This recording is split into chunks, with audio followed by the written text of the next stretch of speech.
कल जब मैंने कहा कि इस बार गर्मी की छुट्टियों में गांव जाना तो जंगल जरूर जाना, कुछ लोगों ने कमेंट करके कहा कि दादा गांव तो चले जाएंगे, अब तो वहां भी सूखा पड़ गया है, पीने को पानी तक नहीं मिल रहा, गांव जाके क्या करेंगे। तो मन में एक ख्याल आया कि ऐसा क्यों हुआ। एक जमाना था जब हजारों लोग गांव में रहते थे और सबके लिए पानी होता था। आज तो बहुत कम लोग रह गए हैं, तो ये पानी कम कैसे पड़ गया। फिर सोचा कि शायद ये इसलिए हुआ कि पहले हजारों लोग रहते थे, उन नौले धारों को पूछते थे, हाथ जोड़ते थे, शुभ कामों में टीका लगा दिया करते थे। गांव में कोई नई दुल्हन आती थी तो गगरी लेके वहीं जाया करती थी। धीरे धीरे लोग कम हो गए, घरों में नल से जल पहुंच गया तो लोगों ने उन धारे नौलों को ही छोड़ दिया। मैं कहता हूं कि इस बार अपने गांव जाओ तो कोशिश करना उन नौले धारों के आसपास लगी घास थोड़ा हटाना, थोड़ा फिर हाथ जोड़कर देखना, क्या पता वो धरती फिर तुम्हें आशीर्वाद दे दे और वही ठंडा पानी तुम्हें फिर पीने को मिले जिसे दुनिया अमृत कहती है।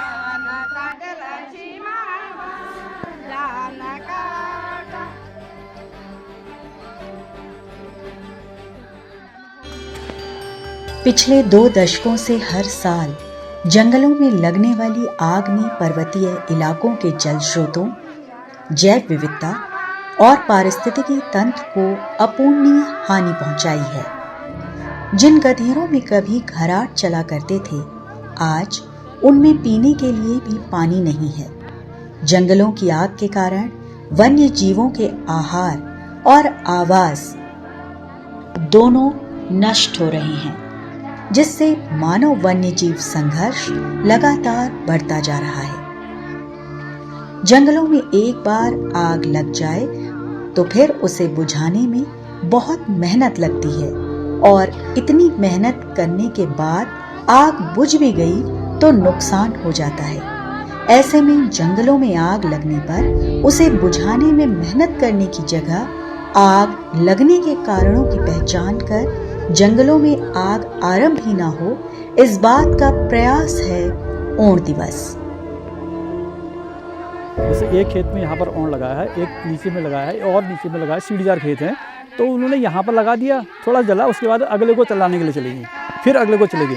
तो ये जो जंगल के साथ लगा हुआ खेत है लास्ट वाला, इससे हवा के द्वारा पूरे जंगल को आग लगी। ओण दिवस एक सशक्त माध्यम है, क्योंकि ओण की वजह से, आड़ा की वजह से, केड़ा की वजह से आग फैलने की घटनाएं पूरे उत्तराखंड में होती हैं। हम लोग इसको पूरे उत्तराखंड के परिप्रेक्ष्य में देख रहे हैं, न कि हम अल्मोड़ा के परिप्रेक्ष्य में, शीतलाखीत के परिप्रेक्ष्य। तो प्लस अप्रोच फाउंडेशन इस मुहिम में एक छोटी सी अपनी कोशिश कर रहा है।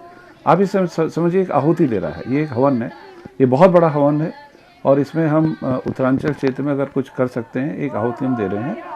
और उसके लिए जो जंगल मित्र हमने वहाँ बनाए हैं, उनको भी अगर कोई इंसेंटिव देने की आवश्यकता पड़ी हम करेंगे।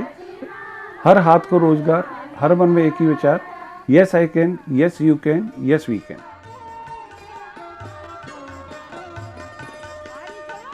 इस तरह पहाड़ की बहुत सी समस्याओं की जड़ जंगल की आग से अपने जल स्रोतों, जैव विविधता और पारिस्थितिकी तंत्र को बचाने के लिए स्याई देवी शीतलाखेत क्षेत्र के 40 से अधिक गांवों के ग्रामीणों ने ओण दिवस के माध्यम से एक अभिनव शुरुआत की, जिसमें इस बात पर जोर दिया गया कि जंगलों में आग लगे ही ना।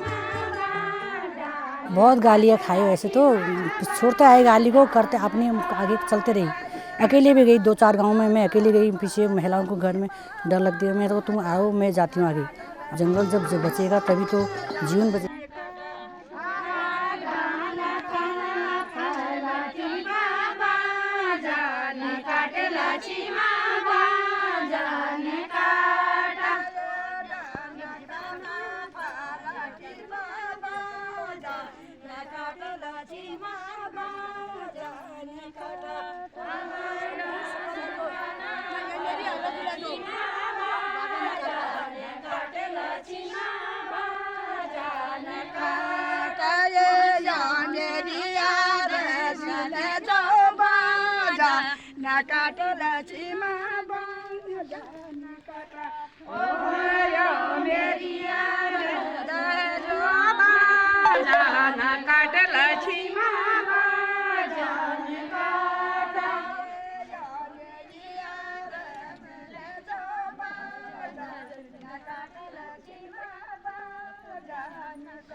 तो ओड़ दिवस की जो परिकल्पना शीतला खेत क्षेत्र में शुरू की गई थी वो पिछले वर्ष 1 अप्रैल को मनाया गया था।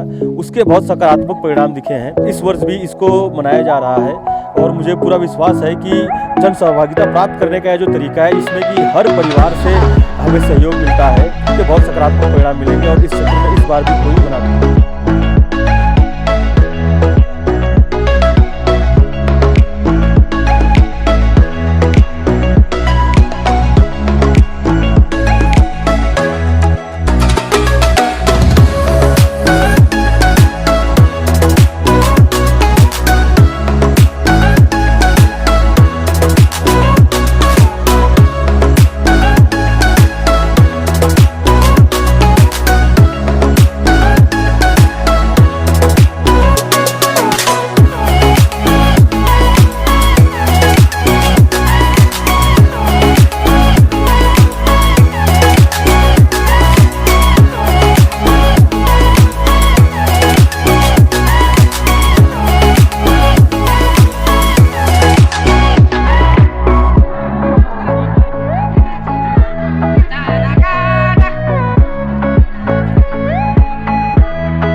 सभी जंगल के दोस्तों को मेरा नमस्कार।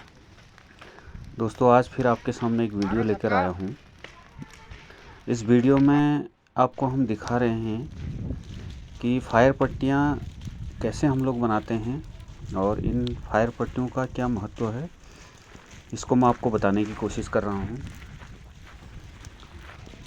शीतला खेत क्षेत्र में जो फायर पट्टियों का कॉन्सेप्ट हम लोगों ने निकाला है, इस फायर पट्टी को कम से कम 20 से 30 फीट की एरिया, वर्टिकल हॉरिजॉन्टल दोनों तरीके से हम जलाते हैं। उसको जलाने का मुख्य उद्देश्य है कि उसका जो पूरा बायोमास होता है उतने क्षेत्र में वो बायोमास को अच्छी तरह जला देना है। फायर सीजन आने से पहले 1 फरवरी से 15 फरवरी के बीच में हम ये काम करते हैं। और जिस तरीके से आप लोग देख पा रहे हैं अभी यहाँ पर फायर पट्टी बनाने के लिए महिला मंगल दल की महिलाएं, वन विभाग के लोग, वो जंगल के दोस्त, संयोजक हमारे श्री गजेंद्र पाठक जी, प्रतापी जी, रवि भाई और स्वयं मैं, हम लोग यहाँ पर हैं। और इस 1 किलोमीटर की पट्टी को आज हम बनाएंगे पूरा। और जैसा कि आप लोग देख पा रहे हैं कि पूरी बायोमास को साफ़ करने के बाद इसमें दोनों साइड से आग लगाई जा रही है कि बीच की पट्टी पूरी जला दी जाएगी। और इसको जलाने से फ़ायदा ये होगा, अगर आग कहीं से भी आती है, अगर हमारा इतना हिस्सा बायोमास रहित रहेगा, बीच का 20 से 30 फीट की जो एरिया है बायोमास रहित रहेगा, तो वो आग आगे नहीं बढ़ पाएगी। एक बड़ा क्षेत्र आग लगने से बच जाएगा। तो महत्वपूर्ण है कि सभी को हमें कहना चाहते हैं कि ये पट्टियाँ अपने यहाँ पर बनाएं जहाँ आग की ज़्यादा संभावनाएं हैं। उन संभावनाओं को देखते हुए इन पट्टियों को उन जगह पर बना देंगे तो हम अपने एक क्षेत्र को आग लगने से रहित कर पाएंगे। क्योंकि आग उस टाइम पर बड़ी तेज़ी से आती है और आग को जो मुख्य चीज़ें जलने के लिए चाहिए वो है बायोमास, जिसको हम जला दे रहे हैं। इसको जला दे रहे हैं और साथ में आग लगने के लिए 3 मुख्य कारक होते हैं: ऑक्सीजन, बायोमास गर्मी। तो इन तीनों चीज़ों में से अगर हम एक चीज़ को हटा देते हैं तो आग लगने की जो संभावनाएं होती हैं वो जीरो हो जाती है। हम बायोमास को पूरा अभी जला दे रहे हैं तो इस क्षेत्र में आग लगने की संभावनाएं ना के बराबर होंगी। तो इसलिए इन पट्टियों को बनाना बहुत ज़रूरी है। 15 पट्टियाँ हमने बनानी हैं पूरे क्षेत्र में। तो हमारा काम शुरू कर दिया हम लोगों ने। 15 फरवरी तक इसको कंप्लीट कर लिया जाएगा। जो बचेंगे उसको 30 फरवरी तक हम लोग पूरा करेंगे। तो इसी तरीके से हमारे बिहारी लाल जी लगे हुए हैं इधर से, और महिला मंगल दल की महिलाओं ने झांपा पकड़ रखा है ताकि आग दाएं बाएं न जाए। तो धन्यवाद। आपको अगली वीडियो ऐसी ही दिखाता हूँ।